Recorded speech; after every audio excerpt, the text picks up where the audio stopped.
Named one of the world's 50 greatest leaders by Fortune magazine, Peter Diamandis is a New York Times best-selling author of 4 books and the co-founder of multiple philanthropic organizations, including Singularity University and the X Prize Foundation. Trained at both MIT and Harvard, Peter is a doctor, an innovator, and an entrepreneur. Serial entrepreneur, Peter Diamandis has started over 25 private and public companies across longevity, space, education, and artificial intelligence. I'm someone fundamentally who's just always pursued my boldest and dearest dreams.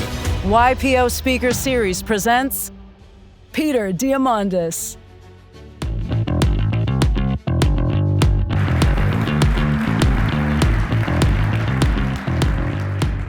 I think it's still morning. Good morning, everybody. It's a pleasure to be here. I know I've got a lot of friends in the audience here, so thank you. I want to talk to you about what is happening over the decade ahead. We have an extraordinary set of exponentials that are converging and are reinventing every business here. And the question is, what is the mindset that you have that's going to allow you to surf on top of this tsunami of change instead of being crushed by it? I'm going to be diving into AI and longevity as a primary focus for today. When I talk about exponentials, the challenge is 100 billion neurons in our brain, the 100 trillion synaptic connections never evolved to understand exponentials. We are local and linear thinkers, right? If I said to you where you're going to be in 30 linear steps, 1, 2, 3, 4, 5, I'm 30 meters, I'm halfway in the back of the room here. And we're all amazing at being able to be there in 5, 10, and 30. But if I said to you where you're going to be in 30 exponential steps, which is what we're dealing with in our technology world, what you're investing in, what you're using, the companies you're building, if I said where you're going to be in 30 exponential steps, you know, it's a doubling, 1, 2, 4, 8, 16, 32. Unless you've got it memorized, very few of us realize in 30 exponential steps, I'm not 30 meters away, I'm 1 billion meters away. Put differently, I've gone around the planet 26 times. And it's that disconnect between our linear mind and the exponential tech world that we're creating and using that's causing disruptions, that's causing challenges and incredible opportunities. So I want to speak about that. You know, this faster, cheaper computers, and we've had, 60 years of Moore's Law, hundreds of years of what Ray Kurzweil calls the law of accelerating returns. More computational power is doubling every 18 to 24 months, but it's bringing with it computation, sensors, networks, AI, robotics, 3D printing, synthetic biology, AR, VR, blockchain. All these technologies are doubling in power at the same time.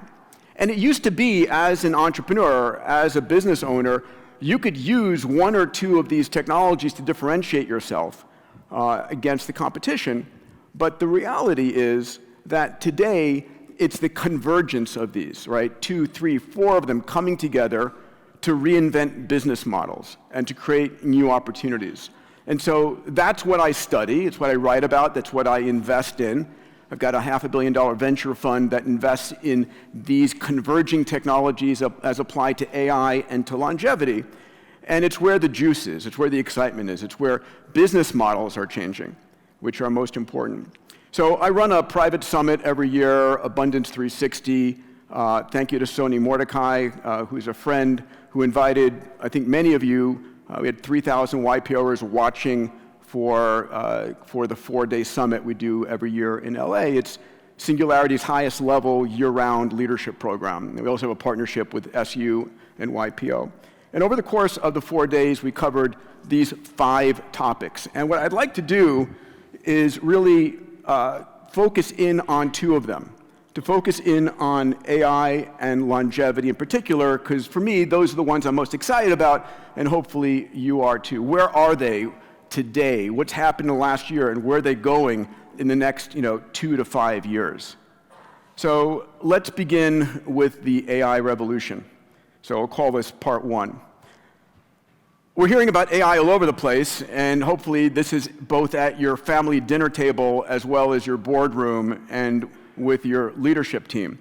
The question is, why now, right? AI has been around as a conversation and a concept for 67 years. The first conference was at Dartmouth in 1956, And even the idea of deep learning algorithms has been around since 1965. So why is this taking off now? It's important to understand there are 4 principal reasons why it's exploding on the spot. The first is, for the first time ever, we have enough computational power to actually pull it off. It's always been an idea of what could be possible if we had enough computation. So we're in the 6th decade of Moore's law, and this is on a log scale, so this is an exponential, right? A straight line in a log scale, taking you back to high school math. And it's continuing, it's not slowing down. The projections are going to take us through the rest of this decade, accelerating at this rate.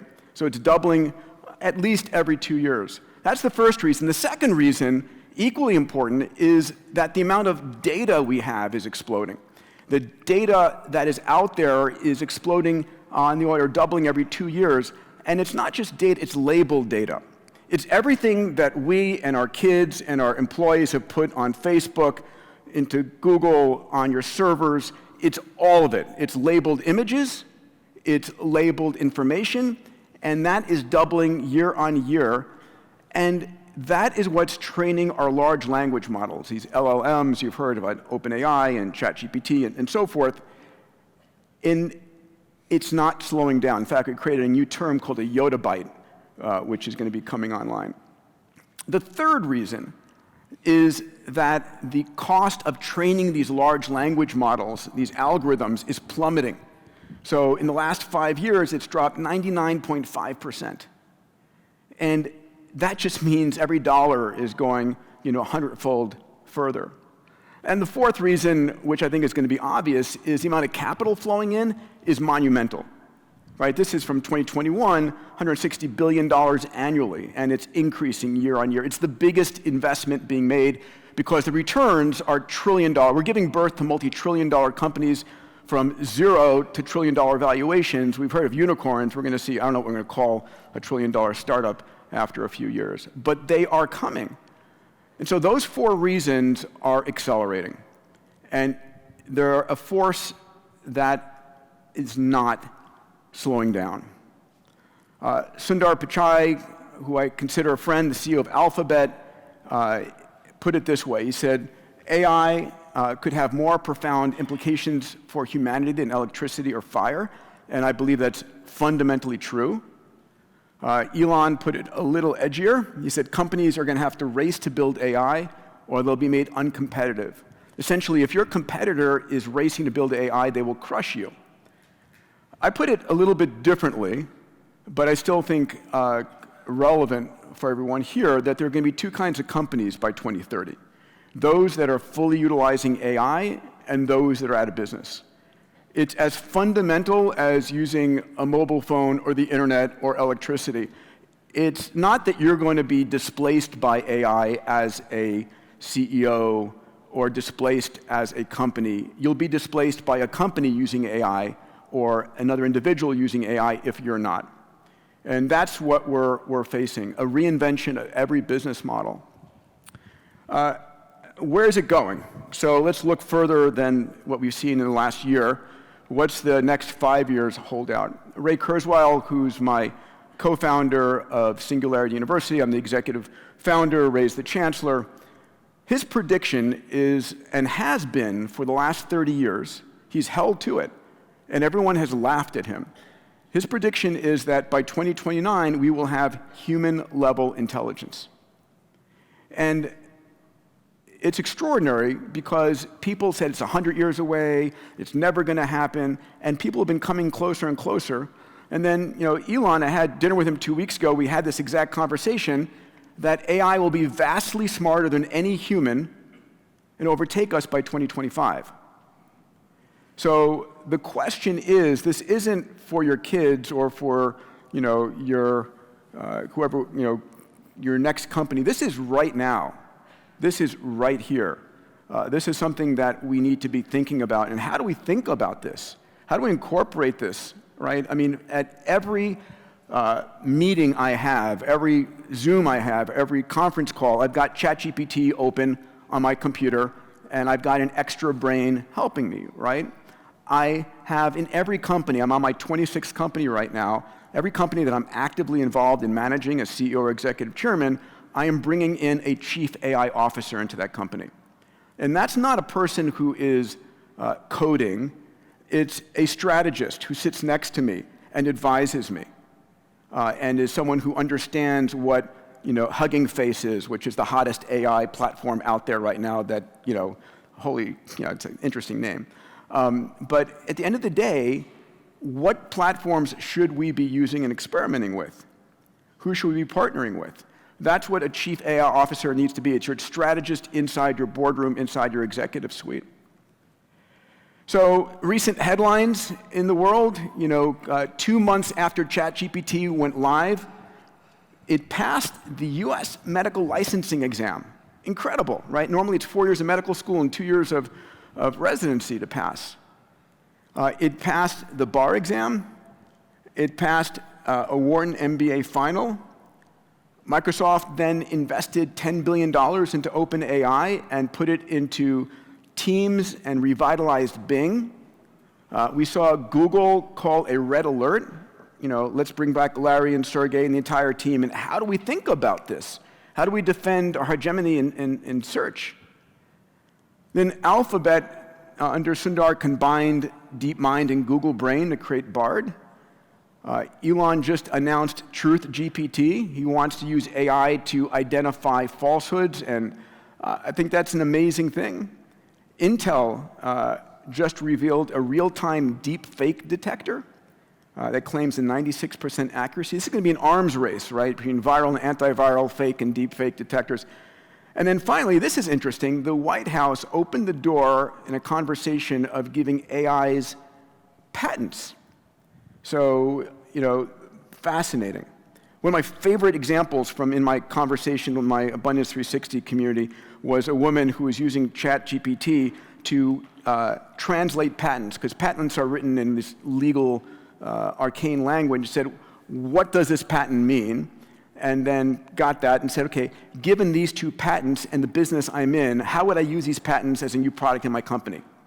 That's incredible kind of thinking that we can now use that we don't do. So ChatGPT has been on fire, more importantly, OpenAI. So you hopefully have seen all this, right? So this is the speed of going from announcement to 1 million users. Netflix took 3.5 years. Facebook took 10 months to go from startup to 1 million users. ChatGPT took 5 days. I mean, lightning fast. And then it hit 100 million users in 2 months. Guess what? Something is going to beat this, probably in the next year. What is it going to be? We're just at the beginning of this AI revolution. Of course, after ChatGPT, GPT-4 was announced. To show how awesome it is, OpenAI basically had it take all of these standardized exams, right? Remember SATs, LSATs, MCATs? Anyway, and it passed in its first instantiation better than 75% of humans. Pretty amazing. Next, you'll be better. I have a podcast, Moonshots and Mindsets. Imad Mustaq, who's the CEO of Stability AI, is a dear friend, and I had him on, and he said this. He said, Google and Microsoft are going all in on generative AI as their future. There is no, we're still early here. Trillion-dollar companies are shifting their entire strategy and focus. We talked about Bard coming out, and GPT-4 is now old news. AutoGPT is coming out, right? We heard about a month ago that a new job description is a prompt engineer. Well, guess what? Now GPT-4 is its own prompt engineer, and AutoGPT can basically start up other AIs. You tell it what you want, and it will have an AI to write the prompt that will manage the program. And it's really about creating an extraordinary autonomous system to use GPT-4. This is interesting. Elon invested originally in OpenAI, which was supposed to be a nonprofit open company, put $100 million in. Sam flipped it into a for-profit. with a now $30 billion valuation. And Elon's not happy about that. He has started X.AI. He's bringing everything under the X empire, including Twitter. And his goal there is to provide a fully transparent, open AI network like Stability AI, and we'll have a few of those. There are going to be 4 or 5 large language models that you build on top of. So where is it going? A few examples. This is an AI tutor. This is an AI diagnostic system out of China. They gave a group of neurologists and an AI a set of medical data and said, diagnose these patients. The AI correctly diagnosed 85% of the cases in 18 minutes. The physicians took 50 minutes and got 64% accuracy. But guess what? Next year, the humans are not getting better, but the AI is getting better year on year. In the future, our diagnosticians will all be AIs, right? Our educators will be AIs. There's very little question of that. This is another thing. I have 2 11-year-old kids, and I think about what do I want for them. And I've always said, you got to learn to code. Got to learn a code, and here comes AlphaCode out of DeepMind under the Alphabet umbrella, and in its first outing, it beats 45% of expert human coders in coding. And the prediction on stage a few months ago was that there will be no more human coders in 5 years. Right? The good news is you're all going to become coders. We're going to become coders. I haven't coded in decades, but what it means is that I'm going to be able to express my intention and say, I would love this. I want a game that plays like this and does this. And the AI will code that for me. Here's another example. I love this. Microsoft has a program called Valley that from 3 seconds of audio, I think that's a little exaggeration, but give it a minute or so, will clone your voice. And so during the next election cycle, when your mom calls you and tells you to vote for this candidate or the other, it may not be your mom. I had a pleasure of getting to know Stephen Hawking very well. I flew him into zero G. It was an amazing experience taking the world's expert in gravity into zero gravity. And it was a very frustrating experience to communicate with him. He was able to move his eyes slightly and able to control his gaze. And he would be able to type by looking at a screen and spelling out a letter one at a time. Now there is an AI-powered brain implant that can allow someone with the same locked-in syndrome to be able to text at 62 words per minute, right? And it will get better. We humans are at 160 words per minute. But this blew my mind. So this was about 2.5 months ago. They took a functional MRI machine, I'll show you an image of an MRI later, that is able to look at blood flow and therefore the brain energy. And they put a person in the MRI machine, and they showed that subject an image. Here they are. And then they took the output from the functional MRI, and they gave it to Stable Diffusion. This is one of the large language models that does image recognition.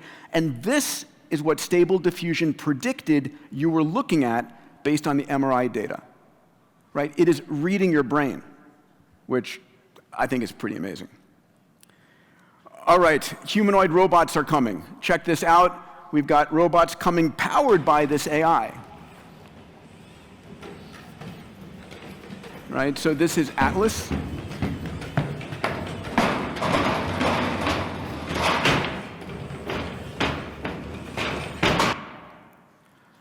I'm the executive chairman of the X Prize. We have a great partnership with YPO as well. We just had a $10 million Avatar X Prize. And here is the footage of a human here we go. Running a robot through a course. Is done in seamless times. We love the combination of data and force feedback. That point is scored. So out of the canister, man. So you can see the person in the upper left in the controls basically using a digital avatar at a distant location. Time. But probably the most interesting robot that's been recently announced comes out of Tesla. It's a Tesla bot, also called Optimus. Let's hear a minute from Elon during the announcement of Optimus. Optimus Production Unit 1, which is the ability to move all the fingers independently, to have the thumb have 2 degrees of freedom, So it has opposable thumbs, so it's able to operate tools and do useful things. Our goal is to make a useful humanoid robot as quickly as possible. Optimus is designed to be an extremely capable robot, but made in very high volume, probably ultimately millions of units, and it is expected to cost much less than a car. This means a future of abundance, a future where there is no poverty, where you can have whatever you want in terms of products and services. So is this the future of labor? These are expected to cost $20,000, less than a car. You might lease them. They might be powering the backside of your operations. And there are dozens of companies building these humanoid robots. I had 2 of them at A360 this year, Sophia 2.0 and Sanctuary Cognitive Systems. Next year, I'll be bringing what is probably the most advanced. This is called Figure. Brett Adcock, who created Archer, has capitalized it. And we're going to see these robots entering our lives. I think you can imagine having one of these in your closet when something needs to be repaired, or when you leave and it cleans the house. It's not a matter of if, it's a matter of when, and it's this decade. All right, let's talk about the second part of what excites me, which is the whole realm of longevity. And for me, it's also about a longevity mindset. So, question is, how long are we going to live? All right, we humans can make it pretty reliably to 80s, 90s. We're getting more and more centenarians at 100. I love this photo. The oldest human was a woman who lived to 122, and she smoked her entire life, gave up smoking at 117, and that killed her. But it's not just us humans getting to 100 years old. As it turns out, we have large mammals. The bowhead whale can make it to 200 years. Right? The Greenland shark can make it to 500 years, and they can have babies at 200 years age. So when I was in medical school years ago, I remember asking the question, if they can make it that long, why can't we? And it really bothered me. And I said, it's either a hardware problem or a software problem. And we're going to be able to fix it. And I truly believe this is the decade that we're going to be able to substantially extend the healthy human lifespan, to slow aging, stop it, and even potentially reverse it. What do I mean by that? So each of us have 3.2 billion letters in our genome, from our mother and from our father. And we've got the same genome at birth, at 20, at 50, at 100. And the question is, why do we look different if we've got the exact same software running the program? Well, it's not your genome, it's which genes are on and which genes are off. It's your epigenome, from the Greek word for above, epi. And as we live older, the wrong genes start up, the right genes shut off, they're silenced, and we have this aging process that occurs. And so the question is, can we reverse it? And this used to be heresy as a conversation 5 years ago. It's now the hottest subject for the hottest grad students, and billions of dollars. My fund is investing majority of our capital, about 1/3 into AI and robotics, and about 2/3 into longevity and age reversal, health extension, all of these areas. So we're in the verge of a health span revolution. I want you to pay attention to this because I think there's no greater wealth than a person's health, right? I asked this question when I'm speaking at YPO events, and I'm saying, how much of your net wealth would you give for an extra 20 healthy years? And typically, 90% of the room would say at least half, right? If not more. So the question is, why is this health span revolution happening now? And there are 4 reasons. I'd like to share them with you. I think they're very important to understand. The first is capital. What do I mean by that? We had $5.2 billion invested into longevity investments last year, and we might double that this year. We saw, for example, Hevolution, run by an amazing physician, Dr. Mahmoud Khan, backed by the Saudi royal family and the Emirati royal family with billions of dollars, is investing heavily in extending the healthy lifespan. Right? We're all figuring out you can't take it with you. And so rather than spending money at the end of your life in the greatest pain, how do you spend it earlier to extend your health span and really be vital throughout the period of your life? I'm in the midst right now of finalizing, in this October, all going well, we'll be launching my next X Prize. I launched a prize on Friday called X Prize Wildfire. PG&E, the Gordon Moore Foundation, Hilton Foundation funded it. It's, can you detect a wildfire in 1,000 square acres, add ignition, and put it out immediately, autonomously in 10 minutes, right? Before it becomes a conflagration. And I'm super excited. Palmer Luckey, the CEO of Anduril Systems, the founder of Oculus, is the first team to register. He's got amazing ideas. So we want to make wildfires a thing in the past. The HealthSpan X Prize is about reversing age-related degradation. So as we get older, our muscles begin to atrophy. It's called sarcopenia. Our skin becomes less able to heal. Our memory starts to degrade. Our immune system degrades, which then leads to cancers.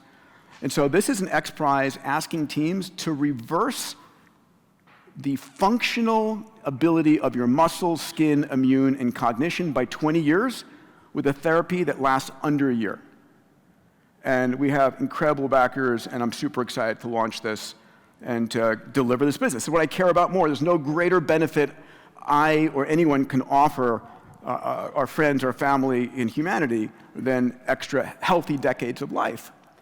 And by the way, if we get an extra 10 years, which should be your goal, over that 10 years, you're intercepting all these other breakthroughs that will give you the next decade. We're going to create as much breakthroughs in the next decade as we have the entire past century. That's what we're seeing in the acceleration of technology. The second reason, besides capital, is AI and quantum technologies. And I'm not going to go into these. We talked about AI, quantum technologies, as powerful or more, but it's coming in the second half of this decade.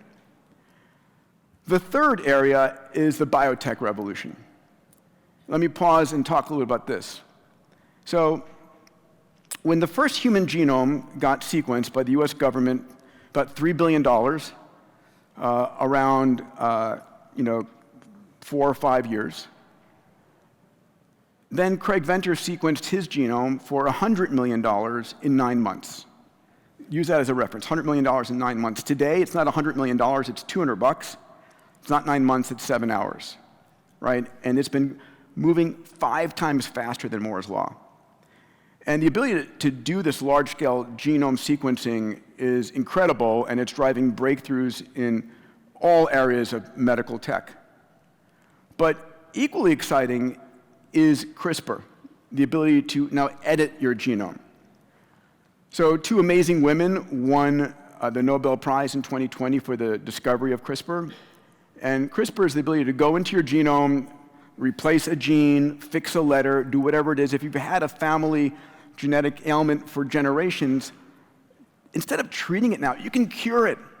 There are 130 trials going on to cure blood disorders like hemophilia, or sickle cell anemia, and cancers, and heart disease, and diabetes. I mean, it's epic. It's biblical, is what it is, right? Going in and be able to cure a disease with a single injection. It's amazing. Yes? Yes. I mean, I kind of be a little amazed about this. It's awesome. All right. We have heard a lot about vaccines. I won't get into the vaccine debate, but dealing with infectious disease is probably the smallest thing that vaccines are going to do. We're now developing vaccines. Your immune system is the most amazing part of the human body. It's complicated. It prevents cancers. It prevents infections. And can we help your immune system, which degrades over time and gets overloaded over time, focus on important things? So this is the first ever cancer vaccine for the most deadliest of skin cancer, melanoma. It's just gotten FDA breakthrough status. Moderna has a vaccine against HIV that has started human trials. One of my companies we took public last year, I'm very proud of it. We have just started a human trial for a vaccine against hypercholesteremia. The number 1 and number 3 largest killers on the planet is heart attacks and stroke, which is you have too much LDL, the bad cholesterol. And so we're able to use a vaccine that goes to the liver and stops the PCSK9 enzyme from creating LDL and brings you back into the green zone. and it can be used to, literally stop all heart disease and stroke. It's amazing. Super excited about that. I love this. This is a dear friend, Dean Kamen. If you don't know about him, he's the most prolific inventor on the planet, 1,500 patents. And he built an organization called the Advanced Regenerative Manufacturing Institute. He's funded by the Defense Department and the US government in New Hampshire. Brilliant beyond belief. What is his mission? His mission is to grow an abundant supply of human organs.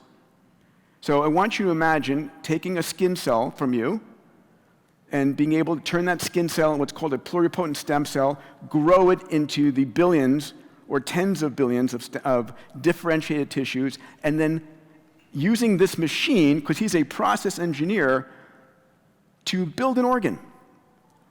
He started last year with bone, ligament, bone segments, and he brought in Doris Taylor to build pediatric hearts.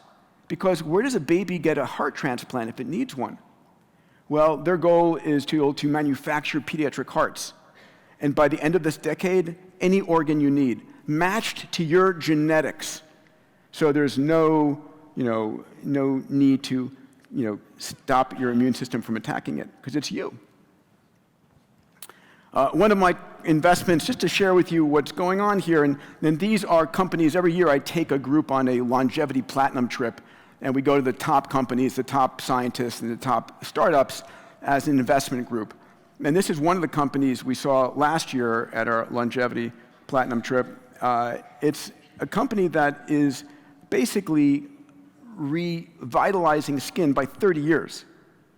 So they've gone in, they're able to use the Yamanaka factors and able to basically take the skin's age back to its earlier state. So you have something like 28 collagen genes, which makes a baby's skin really soft, but those collagen genes get silenced over time, and your skin gets less elastic and wrinkly and so forth. Can you turn them back on? So this is operating in human skin right now in vitro, in the Petri dish, and skin grafted onto mice, and living skin, it's worked on there, right? So this is amazing. It's the first step. What's more amazing is the work that Dr. David Sinclair, who hopefully you know his name, his book, Lifespan. David has just published sort of a 13-year epic work of showing how he can advance the age of mice epigenetically and then reverse it. It's going into dogs, primates, and then humans. So I'm going to show you a short video clip. Every year I take this group, 40 of us or so, to one year we do the West Coast. This year we're doing the East Coast. This is George Church at Harvard Med School, and you'll see David Sinclair at Harvard Med School. And listen to what they say. This is a clip from our trip 2 years ago. We'll be back in their labs this year. It is quite possible that some of the people alive today will see no upper limit. Imagine having a treatment, perhaps a viral delivery of these 3 genes when you're 45, everything's good, you reach 50, biologically you can measure that, and then you get a course of doxycycline. 3 weeks later, many, if not all, parts of your body are rejuvenated, and then you reset the clock. And you reset the clock. 1 year of additional age in the Earth's population is worth $38 trillion to our global economy. Okay, the fourth revolution going on to extend your health span is the diagnostic revolution. So if we have this ability to truly create this extraordinary future, the challenge is that our bodies are amazingly good at hiding disease. You don't detect cancer in your body and you're feeling at stage 1 or stage 2. It's not till stage 3 or 4. Parkinson's doesn't show up until 70% of the substantia nigra is gone. So the question is, do you know exactly what's going on inside your body? We're all optimists. We think we're fine. But unless you look, you don't know. And when's the best time to find disease? At inception. Because guess what? It is curable. It can be stopped. But not if you catch it at stage 4. So a few years ago, I partnered with Tony Robbins, Mark Benioff, and built a company called Fountain Life, and our mission is to make 100 years old and you 60. And I also call our mission not dying from something stupid. And what we end up doing at our centers is people come in as a member. We do a full body MRI, CT, DEXA scan, executive blood, Grail test, heart monitoring. And at the end of the day, we have functional medicine longevity doctors that integrate all this information. And the goal is to predict you're likely to come down with this disease or you have this disease and to prevent it. Because people say, I don't want to know. Bullshit. Of course you want to know because you can do something about it, almost all cases. So, for example, in our full body MRI and our brain MRIs, we're able to detect cancers and aneurysms with super high probability. And you pair that with a Grail cancer test, and you've got it at 99+. One of the most amazing breakthroughs right now is something called the Clearly Coronary CT. So it used to be that if you had a high calcium score, that was terrible. That is wrong. When your coronary artery is calcified, it's stable plaque, unless it's blocking the coronary artery. 70% of people who have a heart attack had no precedent. They had no shortness of breath. They had nothing. They just had a heart attack or died because it's soft plaque that evulses and blocks the coronary artery. And we couldn't detect that before. But a new AI algorithm from Clearly does. So this is what it looks like when you go through our Clearly AI test. It straightens out the coronary arteries. It looks for the blue plaque, which is calcified. It's low risk. The yellow gummy plaque that can evulse, it finds it. And then we work with you to reverse that, right? It's crazy. Heart disease kills 3 times more women than breast cancer does. And here's the results from our first couple of thousand members when we published this years ago. 2% of people coming in have a cancer they don't know about. 2.5% have an aneurysm they don't know about. 14.4% of seemingly healthy adults have an actionable, life-threatening finding. We're all optimists. So half of the program is the diagnostics. The other half of the program is therapeutics, where it's the cutting edge on stem cells and exosomes and senolytics and hormone optimization and a whole slew of things, including a really important pain management side of the equation. And our goal is we search the world looking for the best technology and bring it to these centers. We're operational right now in a number of centers in the United States, principally New York, Orlando, Naples, and Dallas. We're opening up about 20 centers. We're going next into London and the Middle East and parts of Eurasia. This is what the center looks like. It's our Apple stores. And we've started a partnership with YPO. We've created a special experience for that, where we dedicate an entire center to a YPO forum group and do a wraparound educational experience, and then the deepest discount we give is to YPO forum groups at $3,000 a member. So Jim Small from Phoenix is our first forum group coming in next month. We have 5 others following quickly behind. We're truly living during the most extraordinary time ever in human history. For me, the world's biggest problems, including aging, is the world's biggest business opportunity. And like I say, life is short until you extend it. If you'd like these slides, and you want to find out more information about Fountain Life on this QR code, you can do that. We'd love to host your YPO forum group. Love to have you involved in the work that I do to transform the world. This truly is the most extraordinary time ever. So I thank you. It's a pleasure to be here. Oh, by the way, at 2:30, I'm going to be in the YPO lounge doing Q&A. So if this area of AI or longevity is of interest to you, please come. Let's have a conversation. Thank you very much.